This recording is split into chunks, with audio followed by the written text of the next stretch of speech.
Hey guys, it's Bobby here. I got a new vacuum cleaner that I wanted to make a video about. It's called the Electrolux Ultralux. So before I talk about that, I usually like to start videos by just giving a general update on my appliance life. Nothing really exciting happened lately. This Electrolux Renaissance that I got a few months ago, I made my last video about, actually sucked water up in it. So I have it apart drying. It's been like 3 weeks since that happened. I'm scared to turn it on now. But we'll see what happens. I was vacuuming the bathroom with the light off, and I didn't know there was water on the floor. It was a mess. I also got a table for my sewing machines, so I could get them off the desk, so I can use the desk for a desk. There's my ugly jack-o'-lantern left over from Halloween, my first pumpkin I ever carved. It was ugly to start with, but now that it's getting soft, it's kind of sinking, so it just kind of adds to the whole thing. But this is the little table I got. It fits perfectly in the space that I have for it, and I can put my vintage machine right by my modern one, but the table is not sturdy, so when I sew it kind of shakes a little bit, which is bad because it can throw the timing off on a sewing machine. So I may still have to move them to the desk when I want to use them because it's very stable, and then just put them here for looks and storage and whatever. But I do like the way they look side by side, both modern and vintage. They're both brothers, so that's kind of cool. The other new appliance thing is my automatic trash can. I had one that was a white plastic one that you step on, and it was always just getting smelly, and the lid broke, and I thought, you know what, this is crazy. So now this one, I just move my hand, it opens, move my hand away, it closes. So that's kind of cool. Stainless steel, $40 at Big Lots, so I like that. Lately, my daily drivers have been the 1934A, the black one there in the middle, and the Eureka Smart Vac, because I need something with attachments, of course. With a cat, the 1934A had a problem. The brush roll is actually right there. It was getting really hot on the ends and almost melting, so I took the brush roll out of the Sanitaire SC887, okay, which I was going to throw away, but I have a friend who fixes vacuums, and I'm going to give it to him for parts now, because there's still some good stuff on there. I was going to throw it away, but so I just took the Vibra Groomer out and stuck it in the Boss, the 1934A, and it actually works very well. It changes the whole sound and feel of the vacuum, so that's actually good. It does a good job. So this is my new vacuum. This is called the Electrolux Ultralux. I saw it on Craigslist a few nights ago for $15, and I thought, $15, you can't beat that. That's a pretty good price for an Electrolux upright. So, I mean, I've seen them for $50 before, but I thought this was really neat. So, and what's funny is the lady who sold it to me, her name was Courtney. The lady I got my Renaissance from, her name was Courtney. I got that for $25. Not the same person, but the same name, and both a great price on an Electrolux, so I thought that was really cool. But this vacuum is very unique compared to traditional Electrolux uprights. It's got a lot of curves. It looks really whimsical. I love that gray piece in the middle. It also has some pretty unique features, like, for instance, on the bag door cover where the hose would go, if it had a hose, there's a suction relief valve. Other Electrolux uprights don't have that. I don't know if the new ones do or not, but I know the older ones didn't. It's also got a gauge, a bag check gauge right here. I think most of them had a light or something, but this is actually a bag gauge. Maybe they have a gauge, I don't know, but that one definitely has it right there, which is weird. The handle is very strange. It's kind of bent in a crazy shape, but it is actually very comfortable. And I think it would look better if this part were straight and then this was not bent quite so much. But it's still a great handle, a very whimsical curved design, very ergonomic in the hands. The weird thing about this vacuum is the quick release cord clip. Instead of twisting like most, this is a kind that you flip down and it will release the cord. Okay. I've always wondered why manufacturers didn't do that. I thought that would be a fun idea to see something like that in a vacuum a long time ago, and now I know, because this thing actually will flip down with the slightest touch, and it barely holds the cord, so that's probably the reason nobody else does it. But let me plug it in. Okay. So I just have some paper towel bits on the floor. The sun looks like it's going to interfere with the shot of them being picked up. My paper shredder was empty. I cleaned it about a week ago, so I didn't have anything to shred, so I had to do something else. So, paper towels will work. Okay, the cord seems like it's like 35 feet maybe, so not bad.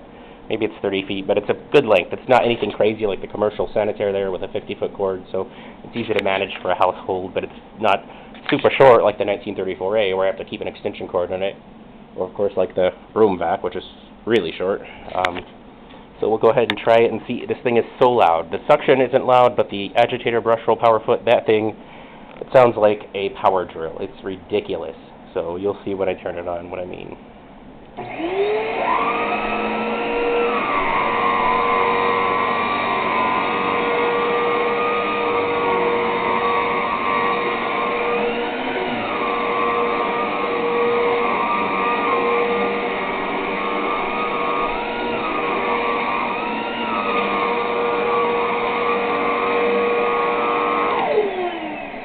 Here's the switch. The switch has the first position off, second position is the suction only, and of course the third position is for the brush roll.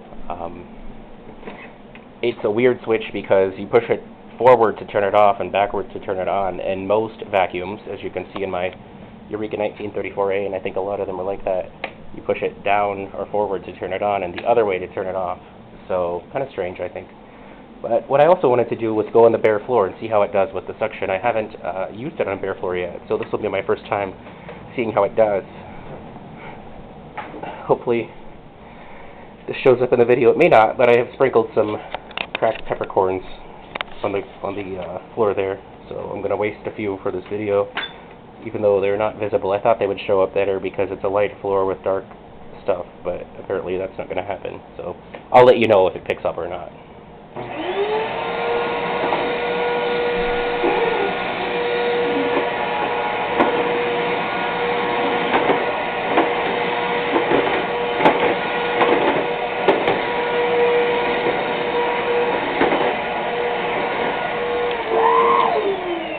Okay, so it did a very good job actually. Everything pretty much in the first pass. Those are the remnants of me cleaning it the other night when I first got it home. So I haven't cleaned that up yet. I really did just get this thing. Alright, so I'm going to bring it back over here and show you some more things. This model, by the way, was apparently sold just for QVC, which is really weird because I know Electrolux is only a door-to-door company. But I can't find any information about it online at all, so if anyone knows anything, post it in the comments, because it's kind of, I can't find any reviews, I can't find anything about it. So it's really, I don't know how much it costs, or what the original attachments would have looked like. I don't know anything about it, so I'd love to have more information. To me, the look, it's kind of sterile looking, like it doesn't have a soft bag, it doesn't have a headlight, so you don't know what's on. It kind of doesn't seem alive. Like if I turn on my dual Sanitronic back there, the light comes on, the bag balloons way out, I know that thing is alive when it's on. This, not so much, but it does have a very clean look. I like the whimsical curves, and it almost looks like something that belongs in a hospital. It looks like a concept vacuum almost, like what somebody thought a future vacuum would look like many years ago. But the bag door opens on the side like this. Most Electrolux uprights actually open in the back and flip forward, so that's kind of weird. But the bag goes in there, in that little hole, and of course you just drop it in. This is the safety thing that won't let you run the Electrolux unless it's depressed by the bag. So stick it back in. And this is the only bag I have, so I just ordered some for like $42. And they're on the way. So I also ordered the HEPA filter, and that would go in the back here. I know older Electroluxes don't have a HEPA filter, but this one does. Actually, it's on the floor there by my shoes. It's black, so I'm going to throw it away. It's not worth even using. But I think the vacuum actually has more suction without it because it doesn't impede the airflow. On the back, you have the carry handle, so it's in a good place. And then the bottom, okay, so you have the nice big rubber-coated wheels, great for bare floors and for traction on carpet. That's lovely. And then the brush roll, let me just say the brush roll did not look like this when I got the vacuum. It was filthy. The wood was black, and it was covered in string and hair and thread. I don't know what all it was, but it was a mess. So now it almost looks new. It cleaned up really nicely. The Magic Clean Erasers really do a good job on all parts of the vacuum. It got all the scuff marks off the plastic, or most of them anyway. And it really did a good job on that brush. So, oh yeah, the overload, there's an overload protection reset button, which is hidden under here, right by there, so when the handle's up, you don't even see that. Okay, and then it also has a stair cleaning handle. See that? Kind of like the Hoover Elites. So you can actually hold that and vacuum carpeted steps if you want to. So that's really cool. But I'm enjoying the vacuum. Of course, it'll probably be my daily driver for a while. I haven't been using other machines besides the Eureka 1934A and the Boss because my other ones are all in like bad shape. Maybe the Kirby Century is good, but the rest of them all have stretched belts, especially my Hoovers here. Every one of them need to have belts replaced. And I have the belts, I really do. They're right there on the innovation handle, but I haven't gotten around to doing it. I'm kind of lazy. So the other thing is the Dyson. The clutch is clicking, making that awful clicking noise when I use it. It's intermittent, but it's annoying. And it did that the first time, right after I got it. So I put a new clutch in it. It was fine for a few months, and then just started doing it again. So I can still use it, and it still works, but that noise just drives me crazy. So I don't use it unless there's like a spider I want to suck up and make sure he's dead before I open it. Something crazy like that. But anyway, thank you for watching my Electrolux video. I will see you next time.